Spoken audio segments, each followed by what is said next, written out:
ಹಾಸನ ಜಿಲ್ಲೆಯ ಸಕಲೇಶಪುರ ತಾಲೂಕಿನ ದೊಡ್ಡತಪ್ಪಲು ಬಳಿಯ ರಾಷ್ಟ್ರೀಯ ಹೆದ್ದಾರಿ 75ರ ಮೇಲೆ ಗುಡ್ಡ ಕುಸಿತ ಸ್ಥಳಕ್ಕೆ ಇಂದು ಕಂದಾಯ ಸಚಿವ ಕೃಷ್ಣ ಬೈರೇಗೌಡ ಭೇಟಿ ನೀಡಿ ಪರಿಶೀಲನೆ ನಡೆಸಿದರು.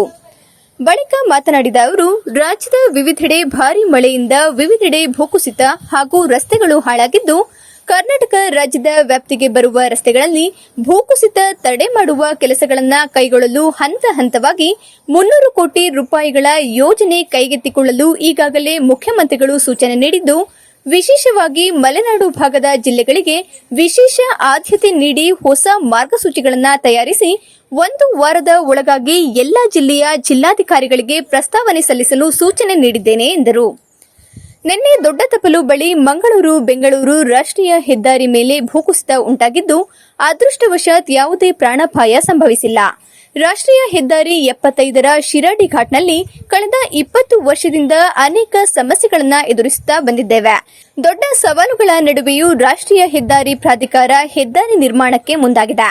ಆದರೆ ಇದೀಗ ನಡೆದಿರುವ ಭೂಕುಸಿತಕ್ಕೆ ಬಹಳ ಕಡಿದಾಗಿ ರಸ್ತೆ ಬದಿಯ ಗುಡ್ಡಗಳಿಂದ ಮಣ್ಣು ತೆಗೆದಿರುವುದರಿಂದ ಒಂದು ಕಾರಣವಾಗಿದೆ.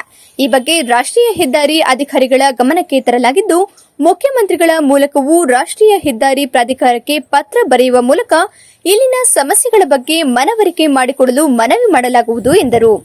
ಕಾಮಗಾರಿ ವೇಳೆ ರಸ್ತೆಯನ್ನ 56-60 ಅಡಿ ಎತ್ತರಕ್ಕೆ ಏರಿಸಿರುವುದು ಭೂಕುಸಿತಕ್ಕೆ ಮತ್ತೊಂದು ಪ್ರಮುಖ ಕಾರಣವಾಗಿದ್ದು, ಈ ಬಗ್ಗೆ ಭಾರತ ಸರ್ಕಾರದ ಭೂ ವೈಜ್ಞಾನಿಕ ಸಮೀಕ್ಷೆ ಸಂಸ್ಥೆ ಜೊತೆ ಮಾತನಾಡಿ ಶಿರಾಡಿ ಘಾಟ್ನಲ್ಲಿ ನಡೆಯುತ್ತಿರುವ ರಾಷ್ಟ್ರೀಯ ಹೆದ್ದಾರಿ ಕಾಮಗಾರಿಯಲ್ಲಿ ತರಬಹುದಾದ ಬದಲಾವಣೆಗಳ ಬಗ್ಗೆ ವರದಿ ತರಿಸಿ ಭವಿಷ್ಯದ ಸುರಕ್ಷತೆಗಾಗಿ ಅದಕ್ಕೆ ರಾಜ್ಯ ಸರ್ಕಾರದಿಂದ ಏನೇನು ಸಹಕಾರ ಬೇಕು ಎಲ್ಲವನ್ನೂ ಮಾಡಲು ಸಿಎಂ ಬಳಿ ಮನವಿ ಮಾಡಲಾಗುವುದು.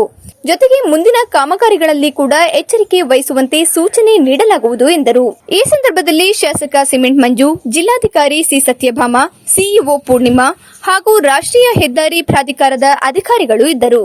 ಸ್ಥಳೀಯ ಹಾಗೂ ನಿಖರ ಸುದ್ದಿಗಾಗಿ ಸಬ್ಸ್ಕ್ರೈಬ್ ಆಗಿ ಬೇಮಾ ವಿಜಯ ಡಿಜಿಟಲ್ ಯೂಟ್ಯೂಬ್ ಚಾನೆಲ್ ಹಾಗೂ ಪಕ್ಕದಲ್ಲಿ ಕಾಣುವ ಬೆಲ್ ಐಕಾನ್ ಕ್ಲಿಕ್ ಮಾಡಿ ಕ್ಷಣ ಕ್ಷಣದ ಅಪ್ಡೇಟ್ಗಳನ್ನು ಪಡೆದುಕೊಳ್ಳಿ.